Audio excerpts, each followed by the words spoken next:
नमस्ते, मैं संदीप कुलकर्णी आप सभी लोगों का स्मॉल वीडियो सेक्शन में स्वागत करता हूं। आज का टॉपिक जिसके ऊपर हम बात करने जा रहे हैं वो है बेंच लाइफ ऑफ सैंड।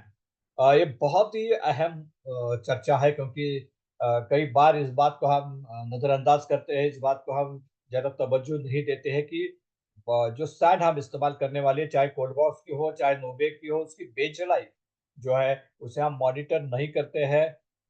तो वो बहुत इंपॉर्टेंट है। जैसे कि यहाँ पर लिखा है मैंने, कोल्ड वॉश की सैंड है वो 1 घंटे के अंदर आपको मिक्सिंग के बाद इस्तेमाल करनी चाहिए, यानी उसकी बेंच लाइफ मैक्सिमम 1 आवर है। तो ये बात आपको ध्यान में रखनी है कि 1 घंटे के अंदर जो भी सैंड आप बना चुके हैं, उसे इस्तेमाल करना बहुत ज़रूरी है।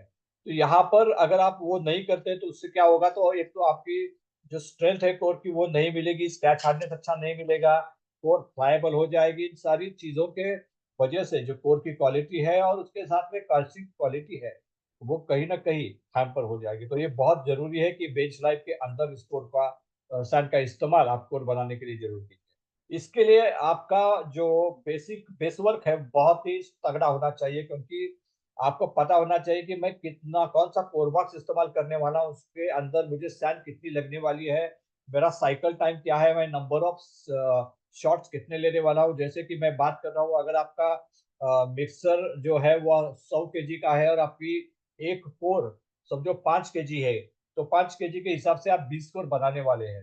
तो 20 कोर के हिसाब से अगर देखेंगे तो एक कोर आपको कम से कम 3 मिनट के अंदर बनाएँगे तो वो 100 किलो केजी का आपका जो सैड है वो खत्म होने वाला है। लेकिन अगर आप 5 केजी के कोर बना रहे हो और घंटे में आपका साइकिल टाइम 3 मिनट है, तो इस हिसाब से आप लगभग 20 को यानी 100 केजी का आपका मोल कोर का कोर प्रोडक्शन होने वाला है। लेकिन आपने अगर 200 केजी का मिक्सर है और आपने 200 केजी सैंड बनाई है, तो वो कहीं न कहीं आपको मुश्किल में डालेगा, क्योंकि आप 100 केजी कंज़म्पशन करेंगे, बाकी का 100 केजी का सैंड है वो वेस्ट हो जाएगा।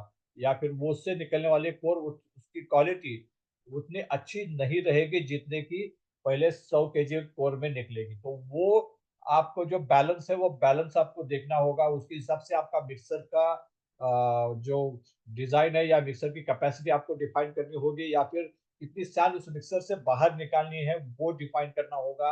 आपके कोर के साइकिल टाइम के ऊपर, आपके कोर के वेट के ऊपर, जितनी कोर बड़ी रहेगी उतना आपको बेहतर होता है, क्योंकि आपका जो बेंच लाइफ है सैंड का वो सही तरीके से आप उसको कैप्चर कर पाते हो। जितनी आपकी सैंड कोर का वेट कम होता जाएगा उतना आपको मुश्किल होता है, क्योंकि जितना कोर का वेट ज़्यादा है उतना ही कंज़म्पशन आपका कम होगा और फिर आपकी सैंड वेस्ट होने के चांसेस बढ़ जाते हैं। तो ये सारी चीज़ें ज़रूर ध्यान में रखिएगा जब भी आप अपना मिक्सर का चयन करेंगे, मिक्सर का चुनाव करेंगे, मिक्सर का डिज़ाइन फाइनल करेंगे उस वक़्त।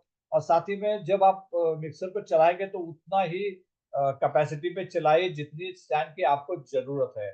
उससे ज़्यादा अगर आप सैंड निकालोगे तो वो वेस्ट हो जाएगा, और कोई भी चीज़ अगर वेस्ट होती है तो वो कहीं न कहीं आपके कॉस्ट को बढ़ाती है, आपकी क्वालिटी को खराब करती है और आपके बॉटम लाइन को नेगेटिव साइड पे लेके जाती है। कहीं न कहीं वो नेशनल वेस्ट भी है, इसलिए बहुत ही ज़रूरी है, बहुत ही लाज़मी है कि आप जो है आपकी जो सैंड है नोबेक हो या कोल्ड बॉक्स हो, उसे सही समय के अंदर बेंच टाइम के अंदर खत्म करें। नोबेक में नॉर्मली ये 10 मिनट या 15 मिनट से ज़्यादा आपकी बेंच लाइफ नहीं होती है, इसलिए वहाँ पर ज़्यादा ध्यान देना ज़रूरी है, क्योंकि कोल्ड बॉक्स में वैसे भी आप 1 घंटा इस्तेमाल कर सकते हो, लेकिन नोबेक में वो बिल्कुल ही आप उसको ज़्यादा रख नहीं सकते हो, 10 मिनट से ज़्यादा नहीं रख सकते हो, क्योंकि वो सेल्फ सेटिंग सैंड होती है। ज उसमें जो हार्डनर है वो सेल्फ सेटिंग होता है, जैसे टाइम निकल जाता है वो अपने आप उसको टाइट करता है सैंड को,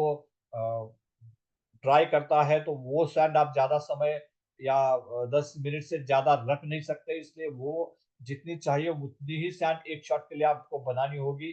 तो ये सारी चीज़ें ध्यान में रखते हुए आप अपने सैंड प्रिपरेशन को प्लान कीजिए। इस उम्मीद के साथ कि ये वीडियो आपको पसंद आया होगा। मैं इस वीडियो को खत्म करता हूँ। आपका बहुत-बहुत शुक्रिया। Thank you very much.